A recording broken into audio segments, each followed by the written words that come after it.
Welcome, welcome, welcome to Story Time with me, Miss Sheila. I hope you're having a wonderful and beautiful day. Today I'm out in the park because with the beautiful trees and the water by me, so you're going to hear different noises. The story today is called A Tulip in Winter, a story about a folk artist, and her name is Maud Lewis. And I found out about her because she is a Canadian who lived in Halifax, and she has an incredible story. So let's find out about it, okay? Okay.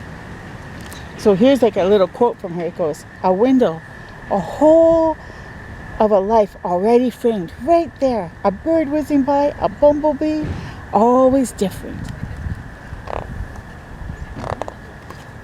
So there she is. She painted the tulips on her window. Close to a highway sat a little house, like others in Nova Scotia, and not like others.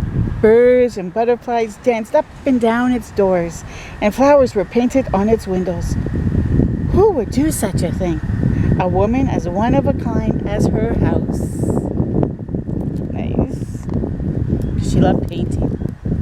When Maud was a child, she was happy playing with her brother, watching her father make harnesses in his blacksmith shop, and on family outings along the shore.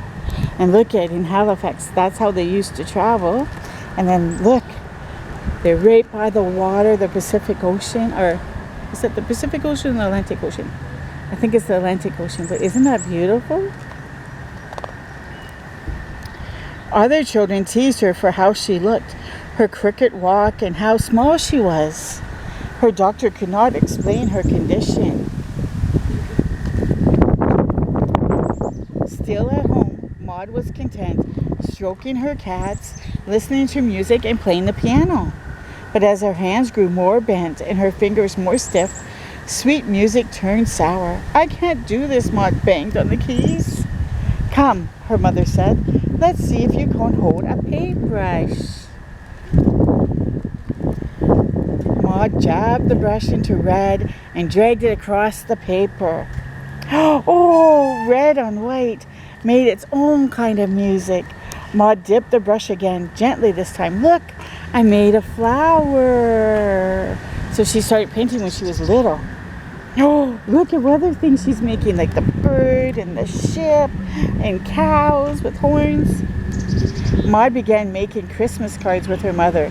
She began noticing pictures on calendars and cookie tins, eyelashes on masses of oxen, the reflection of a boat on water, the curve of a butterfly wings, shapes, lines, colors, everywhere.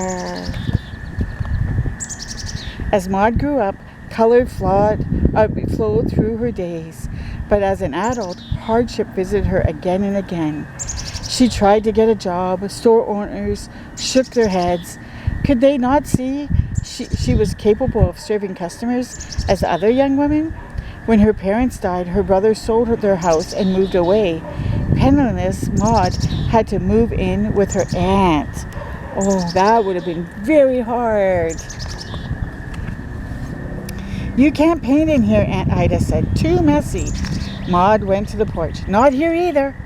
You should learn to crochet instead. Do this, don't do that. Do this, don't do that."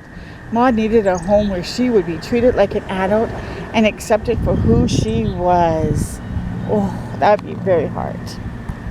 Her cousin said, "I hear the fish peddler is looking for a live-in housekeeper."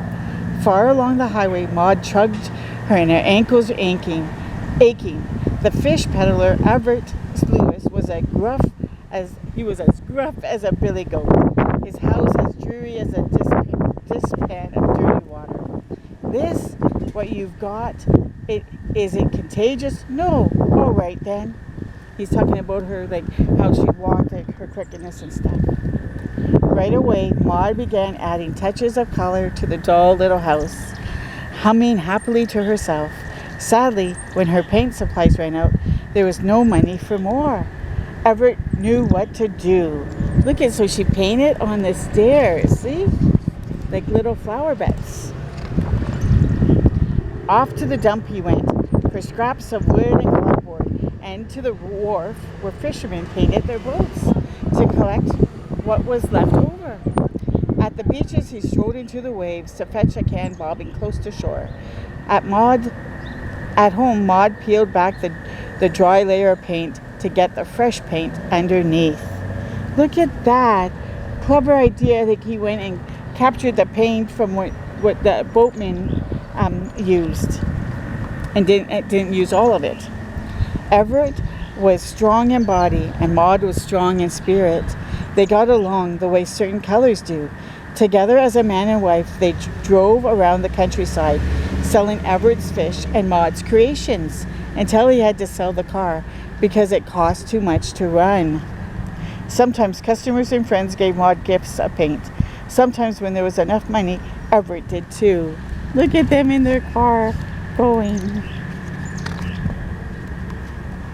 Days could be white with snow or gray with fog, but inside Maud, the sun was shining as she squeezed bright yellow into a sardine tin. She dipped her brush in blue and heard waves lapping the shore. Whoa. She's very creative and very imaginative. Maud painted old times, happy times, village, country, and seaside scenes, and all the beauty she had ever seen in nature. She painted on walls, windows, doors, shelves, trays, bread boxes, tea canisters, and the dustpan.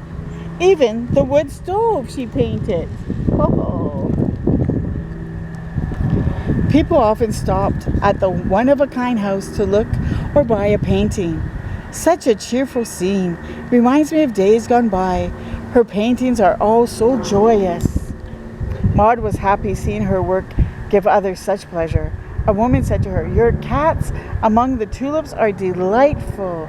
Behind the customer was a child peeking out, and Maud smiled. The child smiled back. See, there's Maud painting, and there's the picture that the lady was saying with the tulips and the cats peeking out. After a time, Maud was in too much pain to walk or even to paint. Everett carried Maud in his wheelbarrow. He pushed it to where she could see the sweet peas blooming. "Thank you, Eve," she said. There he is, pushing her in the wheelbarrow. Maud was looking past what was hard, seeing what was good and beautiful, as she had all her life, and would until the end. Look at their house. She painted it up. So small was Maud that she was buried in a child's coffin. So small was her house that it is now nestled inside the art gallery of Nova Scotia. But the effect of the joyous art this little one-of-a-kind woman created in the little one-of-a-kind house by the highway. Enormous. Yes. And then the next pages are just about her life. So she was born in 1903 in Nova Scotia. Is that not an incredible story? How she loved life no matter how hard it was. She kept on going and making people happy with her beautiful paintings. Wow, I think that's incredible. So I hope you learned that we can always be happy in many little things. Until next time with me, Miss Sheila, have a wonderful and beautiful day and keep shining your light bright. Bye for now.